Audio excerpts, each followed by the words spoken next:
네, 안녕하십니까. 유한양 행스타입니다. 나는 23년 12월 31일 은퇴할 것이다. 좋아요, 구독 부탁드리겠습니다. 자, 나스닥 100 추종 ETF QQQ 331불. 초반에 좀 안 좋았다가 쭉 올라가는 모습 보이시고요. DIA 다우지수 ETF죠. 얘도 흐름이 초반에 빌빌대다가 쭉 올라갔다가 살짝 떨어지는 모습. 1.13% 올라줬네요. 어제 아무튼 뭐 다우, S&P 500, 나스닥 뭐 다 1% 이상 급등하는 모습을 보였습니다. 애플 볼까요? 애플도 장 초반 흐름세를 이어가다가 쭉 올라가는 모습. 125불 125.9불에 장을 마무리했고, 아마존도 마찬가지 같은 모습을 보였고, 마이크로소프트도 꾸준하게 올라왔다가 249불대로 마무리를 했습니다.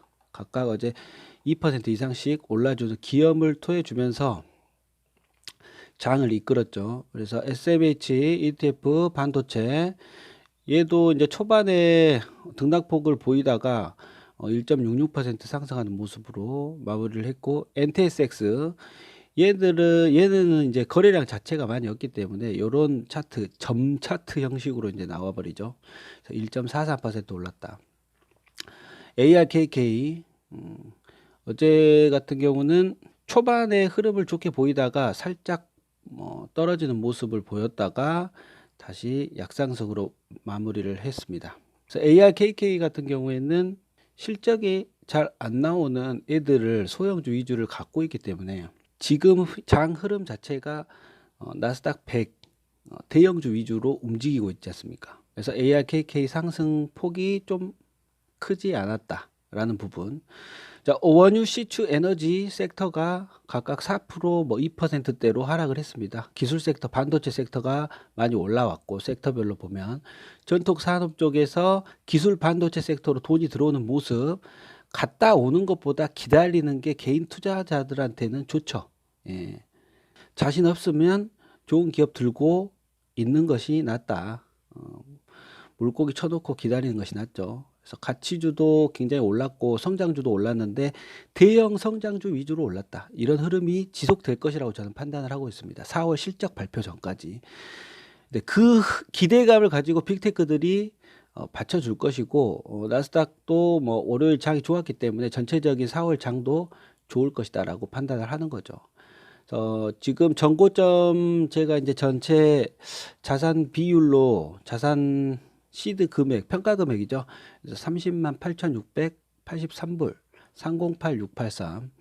현재는 29만 6천 불까지 올라왔습니다. 사실 이제 기존의 계획대로 매도를 5% 정도 했었어야 되는데 못했습니다. 왜냐하면 안 한 거긴 한데 못 한 것이 맞습니다. 사실 인간의 욕심이죠. 그래서 추세가 전환되고 지표도 좋고 올라가는 시점이라는 핑계를 대고 제가 어제 매도를 사실 5% 정도 해서 현금 보유를 늘렸어야 되는데 못했었다. 그래서 저는 이 욕심을 4월 실적 발표 전까지, 넷플릭스가 아마 4월 20일경에 실적 발표를 할 거거든요. 걔가 이제 시발점을 해가지고 빅테크가 실적 발표가 시작이 되는데 308683불 전고점 돌파 시에 5%씩 일단 매도하는 것으로 다시 계획을 수정을 했습니다. 전체 포트폴리오는 거의 20% 가까이, 60% 가까이 애플, 아마존, 마이크로소프트 를 가지고 있고요. 나머지 뭐 SE가 개별 주식으로는 5% 정도 들고 있는 것이 가장 많고, 나머지는 엔비디아, 퀄컴, WMT, 월마트죠. 요거 조금 소량으로씩 갖고 있고, ARKK가 5% 가까이, SMH 6%로 최근에 조금 살짝 또 올라가지고 비율이 좀 많아졌습니다. 그래서 현재는 현금이 없고 NTSX 자체 채권 비중이 있는 자산 배분형 ETF 13%를 보유하고 있기 때문에 현재 엄밀하게 따지면 6, 3, 18, 한 7%, 한 8% 정도, 8% 그다음에 RPAR이랑 수완 같은 것도 거의 뭐 해지용에 가깝습니다. 해지용에. 그래서 현재 한 10% 정도 해지를 하고 있다라고 봐야 되죠. 아무튼 그렇습니다. 그래서 3월 달이 종료되고 이제 4월 장이 시작이 됐어요. 근데 하루하루 일별로 보면 굉장히 고통스럽죠. 고통스럽습니다. 스트레스도 많이 받고 금액도 이제 뭐 작은 금액은 또 아니기 때문에. 근데 이제 7월 달부터 3월 달까지 비율을 이 달러 평가 금액을 본 거거든요. 25만 5천 불로부터 시작을 해가지고 8월 달, 9월 달, 10월 달 망가졌죠.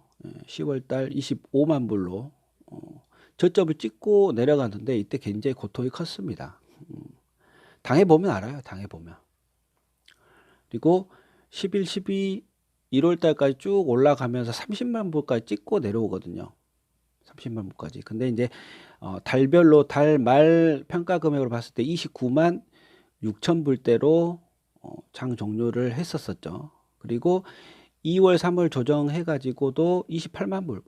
뭐 의미 없지 않습니까? 하루에도 막 등락폭이 10,000불씩 차이 날 때가 있는데. 근데 달별로 보면 사실 크게 뭐 멘탈이 없을 것 같지만 하루하루는 전쟁이었다. 그래서 이번 조정 때 저 같은 경우 11% 정도의 하락폭을 보였었고 비율대로 약 5%씩 샀었죠. 그래서 그나마 괜찮았던 건 멘탈 관리에 괜찮았던 건 현금이 30%를 가지고 있었다는 부분, 그리고 제가 예상한 대로 시장이 많이 흘러갔다는 부분, 기다렸더니 빅테크 상승이 3일간 해가지고 거의 한 7, 8% 정도씩 올라와 줬기 때문에 기분이 가장 좋았죠. 멘탈을 지킬 수 있었던 부분. 그래서 뭐 나름대로 예측해보고 거기에 맞게끔 포트 관련해서도 뭐 현금 비중을 늘려가면서 사기도 하고 이런 뭐 2월, 3월이었던 것 같습니다. 자, 나는 기정이다. 나는 23년 12월 31일 은퇴한다. 금융자산 50만 불 목표. 오늘로 999일 남았습니다. 999일. 그래서 연봉 5천만 원을 버는 시스템을 만들고 나는 은퇴한다. 기필코 나는 은퇴할 것이다. 목표 수익률은 올해 20%, 6만 불 위에 달성을 띈다. 달성을 위해 6만 불 달성을 위해 뛰고 있다. 나는 23년 12월 31일 날 기필코 은퇴할 겁니다. 좋아요, 구독 부탁드리겠습니다. 감사합니다.